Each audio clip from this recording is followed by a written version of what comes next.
अस्सलाम वालेकुम, मैं हूं शाहजेब खानजादा। मईशत में इस्तेहकाम के इशारे मिल रहे हैं मगर बिजनेस कम्युनिटी परेशान है और हुकूमत की बार बार यकीन दहानियों के बावजूद ना उनकी परेशानियां कम हो रही हैं और ना ही गैर यकीनी की सूरत हाल में बेहतरी आ रही है। बिजनेस कम्युनिटी से वज़ीर आज़म मुलाकातें कर रहे हैं, करते रहे हैं, फिर करने जा रहे हैं।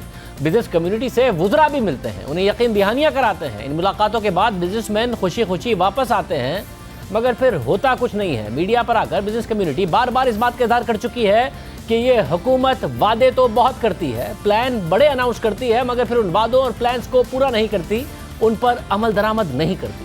बिजनेस कम्युनिटी के मुताबिक हुकूमत को, मीडिया को, यहाँ तक के आर्मी चीफ को भी अपने तहफ़्फ़ुज़ात से आगाह किया है। आज भी बड़े बड़े बिजनेसमैनों की मुलाकात आर्मी चीफ से जारी है। इस वक्त मुआशी एदाद-ओ-शुमार और बड़े सेक्टर्स की कारकर्दगी में सुस्त रवि और हुकूमती फैसलों की गैर यकीनी के असरात वाज़े नजर आ रहे हैं। लार्ज स्केल मैन्युफैक्चरिंग ने इस हुकूमत के पहले साल में 3.5% की मनफी ग्रोथ दिखाई, यानी पैदावार में इजाफे की बजाय कमी आई और ये 10 साल में पहली दफा हुआ। इकोनॉमिक सर्वे में मनफी 2.1 का नंबर दिया गया मगर बाद में असल नंबर्स 3.6% आए, जो स्टेट बैंक की रिपोर्ट में भी नजर आया, यानी मुतवक्को कमी से भी ज्यादा लार्ज स्केल मैन्युफैक्चरिंग में कमी हो गई। और अब स्टॉक मार्केट में लिस्टेड मुख्तलिफ सेक्टर्स के एदाद-ओ-शुमार भी एक मनफी कहानी दिखा रहे हैं। गुज़िश्ता सहमाही में स्टॉक मार्केट के लिस्टेड सेक्टर की आमदनी में 7.4% की नुमाया कमी आई है, यानी कंपनियों की आमदनी में इजाफे के बजाय 7.4% की कमी आई है। मुख्तलिफ सेक्टर्स का जायजा लेते हैं वज़ीर आज़म खुद। कंस्ट्रक्शन सेक्टर को मुआशी तरक्की और रोजगार के मौके फराहम करने के लिए सबसे अहम करार देते हैं और इस सेक्टर से वाबस्ता सीमेंट सेक्टर की आमदनी में गुज़िश्ता सहमाही में 82% कमी, इंतहा से ज्यादा कमी रिकॉर्ड की गई है। आरिफ हबीब लिमिटेड की रिसर्च रिपोर्ट के मुताबिक मुख्तलिफ सेक्टर्स का जायजा लिया गया है और सीमेंट सेक्टर के मुनाफे के मार्जिन में 10% की कमी आई है। सीमेंट सेक्टर की आमदनी में कमी इसलिए भी तशवीशनाक है कि 7 सालों में इस सेक्टर ने भरपूर एक्सपेंशन की और 2012 में 15 अरब रुपए का मुनाफा कमाने वाला सीमेंट सेक्टर 2013 में 28 अरब रुपए, 2014 में 33 अरब रुपए और 2015 में इस सेक्टर का मुनाफा मजीद बढ़कर 33.5 अरब रुपए तक जा पहुंचा। और फिर 2016 में पाकिस्तान के सीमेंट सेक्टर ने 45 अरब रुपए का मुनाफा कमाया। 2017 और 2018 में 44.3 अरब रुपए की कमाई की, मगर 2019 में मुनाफा 5 यानी साल पहले यानी 2013 की सतह तक पहुंच गया और 38 अरब रुपए पर चला गया। ऑटो सेक्टर, जो दुनिया में अवाम की मुआशी तरक्की के पैमाने के तौर पर देखा जाता है, अगस्त के महीने में गुज़िश्ता 62 महीने की 5 साल की सबसे कम गाड़ियां बेची गई, यानी 5 साल की कम तरीन सतह। 41% की कमी गाड़ियों की फरोख्त में देखी गई। मुसलसल गाड़ियों की फरोख्त में कमी आ रही है। 2019 में कार बनाने वाली कंपनियों के मुनाफे में 33% की नुमाया कमी देखी गई। कार से लेकर ट्रैक्टर तक सबकी फरोख्त में कमी आई। कंपनियों के मुनाफा बुरी तरह मुतासिर हुआ। गाड़ी बनाने वाली कंपनियों के मुनाफे में कमी भी इसलिए अहम है क्योंकि गुज़िश्ता 6 बरस में मुसलसल इनके मुनाफे में इजाफा होता रहा, जिसकी वजह से नून लीग के दौर के आखिर में बड़ी बड़ी कार बनाने वाली कंपनियों ने पाकिस्तान में कार बनाने के कारखाने लगाने का फैसला किया, जिसका क्रेडिट शुरू में हुकूमत में आके खुद तहरीक इंसाफ ने लेने की कोशिश की कि ये सब हमारी हुकूमत की वजह से हो रहा है, सरमायाकारी आ रही है, मगर फिर कार बनाने वाली कंपनियों के हालात बुरे हो गए। 2013 में पाकिस्तान में गाड़ियां बनाने वाली कंपनी का टोटल मुनाफा 8.7 अरब रुपए था। 2014 में 10.5 अरब रुपए और फिर अगले साल यानी 2015 में मुनाफा तकरीबन दुगना होकर 21 अरब रुपए पर पहुंच गया। 2016 में 24.7 अरब रुपए, 2017 में 31.8 अरब रुपए और 2018 में बढ़कर इन कंपनीज का मुनाफा 34.5 अरब रुपए पर पहुंच गया, मगर फिर 2019 में मुनाफा कम होकर 21.7 अरब रुपए की सतह पर आ गया। आरिफ हबीब लिमिटेड की रिपोर्ट के मुताबिक मुल्क के इंजीनियरिंग सेक्टर के मुनाफे के मार्जिन भी बुरी तरह मुतासिर हुए हैं और उनके मुनाफे में 61% की कमी रिकॉर्ड की गई है। स्टील सेक्टर की कारकर्दगी और मुनाफा बुरी तरह मुतासिर हुआ। केमिकल सेक्टर के मुनाफे में 1% की कमी रिकॉर्ड की गई। केबल और इलेक्ट्रिकल अशिया बनाने वाली कंपनियों के मुनाफे में पिछली सहमाही में 42% कमी रिकॉर्ड की गई। फूड और पर्सनल जो प्रोडक्ट है उस सेक्टर में बनाने वाली कंपनियों के मुनाफे में 76% कमी रिकॉर्ड की गई। मईशत के लिए ज्यादा तशवीशनाक बात यह है कि लकी सीमेंट के chief executive officer Mohammad Ali Tabba गुज़िश्ता माह हमारे प्रोग्राम में आए और उन्होंने खदशे का इजहार किया कि गुज़िश्ता साल तो 3.6% की लार्ज स्केल मैन्युफैक्चरिंग में कमी आई, मगर अगले साल उसमें 6.5% की कमी आएगी। LSM में जो लार्ज स्केल मैन्युफैक्चरिंग है उसमें तो अभी 3.5% की कॉन्ट्रैक्शन आएगी, पर ये कॉन्ट्रैक्शन इज़ द बिगनिंग। ये तो कॉन्ट्रैक्शन मजीद आएगी, मेरे ख्याल में इस फाइनेंशियल ईयर में ये कॉन्ट्रैक्शन 6.5 से 7% तक चले जाएगी। तो इन हालात में आपकी महंगाई भी बढ़ेगी, बेरोज़गारी भी बढ़ेगी, नई इन्वेस्टमेंट भी नहीं आएगी। तो मेरे जो है कंसर्न के ये जितने भी जो प्रॉब्लम्स हैं ना, उनका एक मसला बैठ के एक ड्राइंग रूम में बैठ के एक हल होना चाहिए कि रोड मैप क्या है। ये बात वाज़ेह हो कि सिर्फ जून 2019 में लार्ज स्केल मैन्युफैक्चरिंग में 5.1% की कमी आई थी। गुज़िश्ता माली साल में पूरे साल में तो लार्ज स्केल मैन्युफैक्चरिंग में 3.6% की कमी आई, मगर आखिरी महीनों में कमी का रुझान शुरू के महीनों से ज़्यादा था। मोहम्मद अली टब्बा कह रहे हैं कि 6.5% की कमी लार्ज स्केल मैन्युफैक्चरिंग में आ सकती है। बिजनेसमैन का कहना है कि मईशत में इस्तेहकाम आ रहा है, मगर बिजनेस कम्युनिटी का एतमाद बहाल नहीं हो रहा है। मजीद इन्वेस्टमेंट के लिए बिजनेस कम्युनिटी तैयार नहीं है।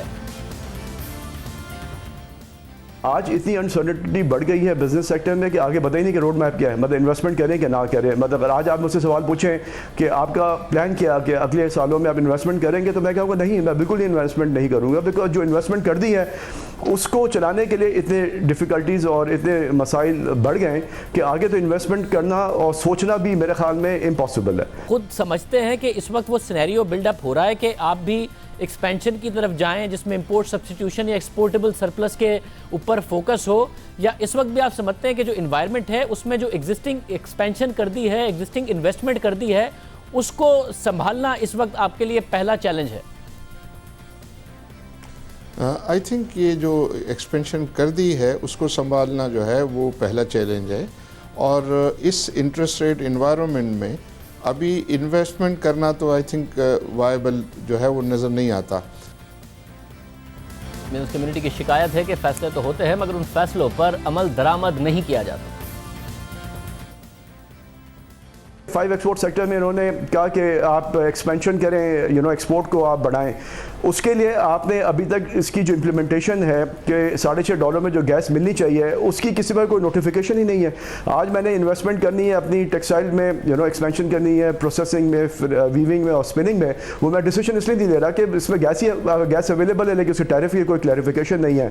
तो इस तरह के जो ये इरिटेंट्स है ना जी, ये बहुत ही एक कंसर्निंग है, और इसका जो सोल्यूशन है अगर वो फास्ट ट्रैक बेसिस में नहीं लेंगे तो आप यकीन माने शाज़िब भाई के आहिस्ता आहिस्ता जो कॉन्फिडेंस लेवल है वो और भी शटर हो जाएगा, और उसको फिर दोबारा से बहाल करने में बहुत टाइम लग जाएगा। देखते थे कि जो मेजर पॉलिसी डिसीजंस आए, जैसे मैंने कहता रहा कि एनर्जी प्राइस का एक्सपोर्ट सेक्टर के लिए $6.5 गैस का और 7.5 सेंट हमें उसमें काफ़ी तकालीफ आई पिछले साल में उसकी इम्प्लीमेंटेशन में। बॉन्ड्स जो हमारे, उन्होंने कहा कि सेल्स टैक्स रिफंड के सामने बॉन्ड्स इशू होने, उसके अंदर टेक्निकल मसाइल आए कि वो डिस्काउंट नहीं हो सकते। आपने देखा ज़ीरो रेटेड टैक्स स्ट्रक्चर ख़त्म हुआ, उसकी वजह से काफ़ी कॉम्प्लिकेशंस पिछले 3 महीने रही। मुसलसल शिकायत है बिजनेस कम्युनिटी की कि वादे हो जाते हैं, फिर हम मस्बत हो जाते हैं, मगर फिर उस पर उस तरीके से अमल दरामद नहीं होता, क्लैरिटी नज़र नहीं आती।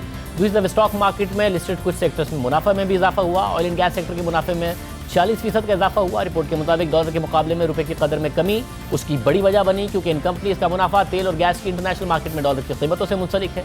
खाद बनाने वाली कंपनियों के मुनाफे में 42% का इजाफा देखा गया, जिसकी बड़ी वजह खाद और डीएपी की जो कीमतें हैं उसमें 23% और 11% का इजाफा है। बैंकिंग सेक्टर को भी शरह सूद बुलंद होने और उस बुलंद शरह सूद पर हुकूमत की तरफ से भरपूर कर्जे लेने का फ़ायदा हो रहा है। शरह सूद 13.2% की बुलंद तरीन सतह पर है। कमर्शियल बैंक को 14% से ऊपर भी हुकूमत को कर्जा देने का मौका मिलता रहा। बैंकिंग स्प्रेड यानी जो शरह बैंक अपने डिपॉजिटर को देते हैं बामुकाबला वो शरह जिस पर बैंक लोन देते हैं, वो 5.6% की बुलंद तरीन सतह पर पहुंची, जिसका बैंक्स को फ़ायदा हुआ। गुज़िश्ता तिमाही में बैंक्स के मुनाफे में 8% इजाफा हुआ। क्या ओवरऑल अब यहाँ से चीज़ें बेहतर हो सकती हैं, इस्तेहकाम की तरफ जा सकती हैं? हमारे साथ इस वक्त समीउल्लाह तारिक साहब मौजूद है, माहिर मईशत हैं और डायरेक्टर रिसर्च हैं आरिफ हबीब लिमिटेड। बहुत शुक्रिया समीउल्लाह साहब, हमने जो आरिफ हबीब रिसर्च की रिपोर्ट है उसके भी मंदरजात आवाम के सामने रखे। अब आपको लगता है कि फाइनली यहाँ से चीज़ें बेहतरी की तरफ जा सकती हैं, मजबूत हो सकती हैं, बॉटम देख लिया है, या और इस्तेहकाम की तरफ जा सकती हैं और इम्प्रूवमेंट की तरफ, या अभी भी आपको लगता है कि और नीचे जाएंगी? आगे जाते हुए गवर्नमेंट जो टारगेट कर रही है वो टारगेट कर रही है कि एक्सपोर्ट ओरिएंटेड ग्रोथ हो, अब एक्सपोर्ट ओरिएंटेड ग्रोथ के लिए हमें नई इन्वेस्टमेंट चाहिए। नई इन्वेस्टमेंट के लिए आपके पास एक तो सर्टेनिटी ऑफ पॉलिसीज़ होनी चाहिए, दूसरा क्लियर सारी चीज़ें होनी चाहिए। एक तो ये कि अब जैसे अभी तक एनर्जी के ऊपर अभी तक डिस्प्यूट चल रहे हैं कि जो LNG की प्राइस $6.5 MMBTU और 7.5 सेंट किलोवाट आवर जो बिजली की प्राइस गवर्नमेंट ने गारंटी की है वो हुई है या नहीं हुई, क्योंकि वो इम्प्लीमेंटेशन में कुछ इश्यूज़ हैं। दूसरा है कि स्पेशल इकोनॉमिक जोन्स का क्या हुआ है, वो अभी तक कहीं सामने आते हुए नज़र नहीं आ रहे। तीसरा, फिस्कल डेफिसिट एक बड़ा प्रॉब्लम है, क्योंकि अगर हम ये समझें कि हमें करंट अकाउंट डेफिसिट से बाहर निकलना है तो उसके लिए हमें सेविंग इन्वेस्टमेंट गैप को ख़त्म करना पड़ेगा, यानी सेविंग बढ़ानी पड़ेगी और इन्वेस्टमेंट उससे पूरी करनी पड़ेगी। अब सेविंग बढ़ाने में सबसे बड़ा प्रॉब्लम एक तो ये कि गवर्नमेंट का डेफिसिट इतना ज़्यादा होता है कि वो प्राइवेट सेक्टर की सेविंग्स खा जाता है। तो वो गवर्नमेंट का डेफिसिट कैसे कम होगा, उसके लिए 3-4 चीज़ें ज़रूरी हैं। एक तो रेवेन्यू का इंक्रीज़ होना ज़रूरी है, दूसरा ये कि जो स्टेट और एंटरप्राइजेज़ में लॉसेस हैं उनका कंट्रोल होना बहुत ज़रूरी है। उसके ऊपर हमने कुछ इम्प्रूवमेंट तो शायद देखी है, लेकिन ये कि कोई टेंजिबल इम्प्रूवमेंट नहीं है, तो हमें बहुत ज़्यादा इम्प्रूवमेंट चाहिए। मतलब है कि PIA, पाकिस्तान स्टील या जो डिस्कोज हैं, NHA हैं, इनके लॉसेस को कंट्रोल करना, एलिमिनेट करना बहुत ज़रूरी है। प्राइवेटाइजेशन के फ्रंट पे मेजर काम होना चाहिए, वो अभी तक उस स्पीड में नहीं हो रहा जिस स्पीड पे होना चाहिए। तो मेरा ख्याल है काम अभी काफ़ी बाकी है। ये तो हम अभी स्टेबलाइजेशन के मोड में तो सम वॉट आ गए कि हमारा एक्सटर्नल अकाउंट में डेफिसिट कम हो गया क्योंकि इंपोर्ट में कंप्रेशन हो गई, लेकिन आगे हमें एक्सपोर्ट में मेजर इंक्रीज़ चाहिए और गवर्नमेंट के रेवेन्यूज़ में इंक्रीज़ चाहिए और एक्सपेंडिचर पे कंट्रोल चाहिए। मगर इस सिनेरियो में आपको नज़र आ रहा है कि कम से कम जो इन्फ्लेशन के अब हालिया नंबर्स आए हैं वो हैं तो डबल डिजिट में, मगर कोई कंट्रोल में आ रहे हों, मंथ ऑन मंथ बेसिस पर इन्फ्लेशन ने ज़रा स्लो डाउन किया हो महंगाई ने, जिसकी वजह से आने वाले दिनों में इंटरेस्ट रेट्स कम हों, स्टेबलाइजेशन से ज़रा इन्वेस्टमेंट की तरफ जाएं, क्योंकि बिजनेस कम्युनिटी में नज़र आ रहा है कि बड़ा फुकदान है इस वक्त कॉन्फिडेंस का। देखिए, पॉलिसी में इम्प्लीमेंटेशन का फुकदान तो है, इस पे तो सब लोग अग्री कर रहे हैं, क्योंकि जो गवर्नमेंट चाहती है या जो ECC वगैरह में अप्रूव होता है वो बहुत दफ़ा नीचे तक पहुंच नहीं पाता या हो नहीं पाता, इसमें तो कोई शक की बात नहीं है। दूसरी तरफ ये कि जहाँ तक इन्फ्लेशन की बात है तो मंथ ऑन मंथ बेसिस पे तो इन्फ्लेशन में डाउन ट्रेंड नज़र आया है, लेकिन ईयर ऑन ईयर बेसिस पे आप देखेंगे तो वो थोड़ा इंक्रीज़ नज़र आया है, तकरीबन 11.5% इन्फ्लेशन आ गई है।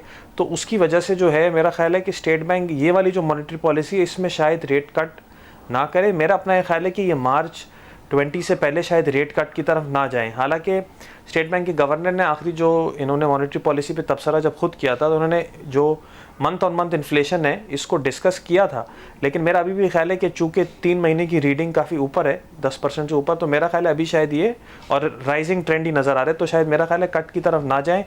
बाकी मेरा ये ख्याल है कि जो अनसर्टेनिटी जो है वो इस तरह कम हो सकती है कि फॉरेन एक्सचेंज रिजर्व में अगर हम 10-11 अरब डॉलर से ऊपर चले जाएं जो स्टेट बैंक के रिजर्व हैं, वो किस तरह हो सकते हैं कि हमारे जो प्राइवेटाइजेशन जो इन्होंने करनी है 2 पावर प्लांट्स की NPP MCL के अंदर जो हवेली बहादुर शाह और बल्लोकी जो हैं, ये 2 पावर प्लांट्स अगर ये कर दें जल्दी तो होपफुली इससे हमारे रिजर्व में जल्दी इंक्रीज़ होगा। बाकी यूरो बॉन्ड सुकूक इशू करते हैं जिसमें सर्टन रोल ओवर भी होना है, और बाकी जो है वो कुछ पैसे T-बिल्स वगैरह में अट्रैक्ट कर लें डॉलर में। तो मेरा ख्याल है रिजर्व्स, बैलेंस ऑफ पेमेंट हमारी ऐसी चीज़ है कि वहाँ पे अगर सर्टेनिटी आ जाए ना तो बाकी चीज़ें हमारी काफ़ी हद तक कंट्रोल में आ जाती हैं, क्योंकि डॉलर हुकूमत के कंट्रोल में नहीं होता, छाप नहीं सकते, बाकी चीज़ें जो है वो फिर मैनेजेबल होती है। बहुत शुक्रिया। समीउल्लाह तारिक साहब हमारे साथ मौजूद थे। अब मुलाकातें बिजनेस कम्युनिटी की जारी हैं, वज़ीर-ए-आज़म से भी उनकी मुलाकात होनी है। आर्मी चीफ से मुलाकात के बाद देखते हैं कि कोई क्लियर रोड मैप और कॉन्फिडेंस बिल्डिंग उनके लिए हो पाएगी या नहीं हो पाएगी। प्रोग्राम में आगे बढ़ते हैं। जज अरशद मलिक वीडियो केस मजीद पेचीदा हो रहा है, जज तब्दील हो रहे हैं, रिश्वत देने का इल्ज़ाम लग रहा है। FIA मुल्जिमान को गिरफ्तार करती है, फिर 5 दिन बाद कहती है कि मुल्जिमान के खिलाफ कोई सबूत नहीं मिला। फिर जज अरशद मलिक FIA अफसरान पर इल्ज़ाम लगाते हैं, फिर FIA अपने ही अहलकारों के खिलाफ तहकीकात शुरू करती है, फिर FIA अदालत से खुद दरख्वास्त करती है कि जिन मुल्जिमान को छोड़ा था उनके दोबारा वारंट गिरफ्तारी जारी किए जाएं, मगर अदालत की दरख्वास्त मंजूर नहीं करती है। ये सब कुछ हो रहा है, मगर जज अरशद मलिक के खिलाफ अब तक कोई कार्रवाई नहीं हुई। इंसदाद इलेक्ट्रॉनिक क्राइम कोर्ट ने आज जज अरशद मलिक वीडियो स्कैंडल की समाअत की। जज ताहिर महमूद ने समाअत की। दौरान समाअत FIA ने डिस्चार्ज मुल्जिमान के वारंट गिरफ्तारी जारी करने की दरख्वास्त दायर की और अदालत को बताया कि मरकजी मुल्जिम मियां तारिक जुडिशल रिमांड पर है। 2 मुल्जिमान नासिर भट्ट और सलीम रजा इश्तिहारी हैं। नासिर जंजुआ, महर गुलाम जिलानी और खुर्रम शहजाद को जुडिशल मजिस्ट्रेट ने डिस्चार्ज कर दिया है। FIA के प्रोसिक्यूटर ने अदालत को बताया कि मुल्जिम को डिस्चार्ज करने पर डीजी FIA ने तफ्तीशी टीम तब्दील कर दी। डिस्चार्ज किए गए तीनों मुल्जिमान के खिलाफ वाज़ेह शवाहिद मौजूद हैं, इसलिए मुल्जिमान को समन भी जारी किए, लेकिन तफ्तीश में शामिल नहीं हो रहे। एक मुल्जिम गायब भी है। वारंट गिरफ्तारी जारी किए जाएं ताकि मुल्जिमान से तफ्तीश की जा सके। इस पर अदालत ने रिमार्क दिए कि पहले भी ऐसा ही किया और अब फिर वही प्रैक्टिस की जा रही है। कानून पर बात करें, जो बात आप कर रहे हैं वो आपके ही खिलाफ जाती है। FIA के प्रोसिक्यूटर के दलाइल सुनने के बाद अदालत ने रिमार्क दिए कि दरख्वास्त मुस्तरद की जाती है। इस पर FIA के प्रोसिक्यूटर ने अदालत से दरख्वास्त की कि दरख्वास्त मुस्तरद ना करें, दरख्वास्त वापस लेना चाहेंगे। इस पर अदालत ने रिमार्क दिए कि मजाक नहीं, अब दरख्वास्त पर फैसला ही किया जाएगा। मामला सुलझने की बजाय उलझ रहा है जब 6 जुलाई को एहतसाब अदालत के जज अरशद मलिक की वीडियो सामने आई थी, जिसके खिलाफ जज अरशद मलिक ने FIA में दरख्वास्त जमा कराई थी और इल्ज़ाम लगाया कि नासिर जंजुआ, महर गुलाम जिलानी और खुर्रम यूसुफ भी इन मुल्जिमान में शामिल हैं जिन्होंने उन्हें ब्लैकमेल किया था। फिर 2 सितंबर को FIA ने नासिर जंजुआ, महर गुलाम जिलानी और खुर्रम यूसुफ को हिरासत में ले लिया, मगर फिर 7 सितंबर को इस केस में अहम मोड़ आया।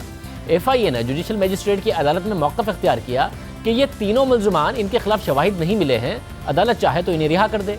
इसके बाद FIA प्रोसिक्यूटर ने भी तफ्तीशी अफसर की तायद कर दी। इसके बाद जज साकिब जवाद ने हुक्म जारी किया कि मुल्जिमान के खिलाफ कोई एक सबूत नहीं मिला, जिसकी बिना पर इन मुल्जिमान को हिरासत में रखने का कोई जवाब नहीं बनता। फिर इसके बाद खुसूसी अदालत के जज ने तीनों मुल्जिमान की रिहाई के फैसले पर बरहमी का इज़हार किया।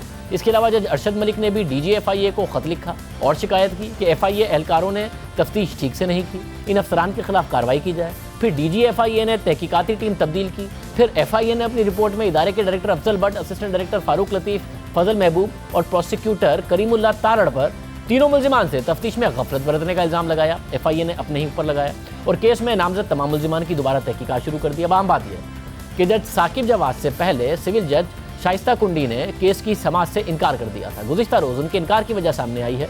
खबरों के मुताबिक जज शाइस्ता कुंडी ने 2 सितंबर को इस्लामाबाद हाई कोर्ट को ख़त लिखा और उन्हें बताया कि मुल्जिमान की सिफारिश के लिए उनसे रब्ता किया गया था, जिस पर उन्होंने समाअत से मादरत की। जिसके बाद इस्लामाबाद हाई कोर्ट ने जज शाइस्ता कुंडी की तारीफ़ी सर्टिफिकेट उनको जारी किया और उनके कंडक्ट की तारीफ की। ये इस केस में हो क्या रहा है, इस हवाले से बात करेंगे नुमाइंदा खुद हिदायत किशोरी से। हिदायत, बहुत शुक्रिया। FIA कभी कुछ कहती है, कभी कुछ, खुद जज भी इस बात पर नाला हो रहे हैं। क्या हो रहा है इस केस में? शाहजेब, अब इस केस में एक नया मोड़ आया है क्योंकि तहकीकात पे तहकीकात हो रही है। जज अरशद मलिक की जो वीडियो का केस था वो पस मंज़र में चला गया है। नई तहकीकात जो FIA की टीम थी अपनी ही उस टीम की तहकीकात कर रही है, जिसकी रिपोर्ट की बुनियाद पे पिछले महीने 7 सितंबर को रिहाई मिल गई थी, बरी कर दिया गया था 3 मरकज़ी मुल्ज़मान को इस केस में। और सबसे अहम बात यह है कि इन तमाम मुल्ज़मान को दोबारा FIA की टीम गिरफ़्तार करना चाहती है क्योंकि वो समझती है कि वो अभी तहकीकात बाकी हैं, उनके ख़िलाफ़ नए शवाहिद आए हैं। जबकि दिलचस्प मोड़ इस केस में इसलिए है कि तहकीकाती टीम जो FIA की नई बनी है, उनका ये ख्याल है कि पिछली जो टीम थी जिसकी बुनियाद पे इनको बरीयत मिली थी, उनसे कोताही हुई है। वो इन्वेस्टिगेशन शेडी इन्वेस्टिगेशन थी, इसलिए उन्होंने अपने अहलकारों से तहकीकात शुरू कर दी हैं। और साथ ही इस केस में एक और अहम बात यह है कि जो मरकज़ी मुल्ज़मान बरी हुए थे उनको FIA की नई टीम बार बार नोटिस भेज रही है, जबकि उन्होंने ताउन नहीं किया है, ये FIA ज़रा का बताना है। जबकि साथ साथ नई बातें ये भी सामने आई हैं कि जो पहली खातून जज थी 6 सितंबर को, उन्होंने इस केस से अपने आप को अलग कर लिया था। उसने chief justice Islamabad high court को ये बताया है तहरीरी तौर पर कि उनको मुल्ज़मान की तरफ से अप्रोच करने की कोशिश की गई थी, उन पर असर अंदाज होने की कोशिश की गई थी, जिसकी बुनियाद पर उन्होंने अपने आप को इस केस से अलग कर दिया है। और साथ ये भी 2 इस्लामाबाद हाई कोर्ट के ऑफिसर ने मुझे थोड़ी देर पहले कंफर्म किया है कि उनको चीफ जस्टिस ने अप्रिसिएशन सर्टिफिकेट भी दिया है। तो इस तरह से अब ये तहकीकात पे तहकीकात हो रही हैं। केस की जो वीडियो का केस था जिस पर पूरे पाकिस्तान की नज़र थी, उनमें कोई ख़ास पेशरफ्त नहीं है। बहुत शुक्रिया किशोरी, इस वाले से तफसीलात बता रहे थे। ख़ुद FIA अपनी कभी तहकीकात करती है, कभी कहती है कि मुल्ज़मान के खिलाफ सबूत नहीं, फिर कुछ और बात करती है। जज साहब की तरफ से जो रिमार्क्स थे वो हमने आपके सामने रखे। प्रोग्राम में एक ब्रेक शामिल करते हैं। आज राना सनाउल्लाह अदालत में आए मगर सबूत एक दफ़ा फिर नहीं आए। क्या हो रहा है राना सनाउल्लाह के केस में, तफसीलात आपके सामने रखेंगे एक ब्रेक के बाद।